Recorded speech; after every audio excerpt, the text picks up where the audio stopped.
Para muda pecinta musik Indonesia, usai sudah kehangatan yang telah kita rengkuh bersama. Ingin rasanya sepenggal kenangan yang telah terukir terus mengalir. Namun itulah hakikat sebuah takdir.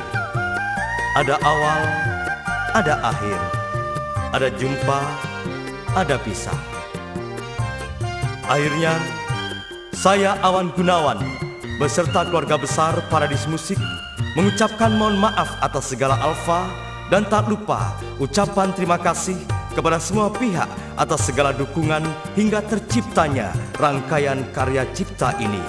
Dan sebagai bahan renungan, it is good to be important but more important to be good. Memang baik jadi orang penting, namun akan jauh lebih penting jika kita menjadi orang baik. Sebagai penutup, dari ujung paling timur Pulau Jawa, tepatnya kota Pisang, Banyuwangi, terimalah jabat erat salam persaudaraan dari kami Paradis Musik, pimpinan Retno L. Junior. Sampai jumpa.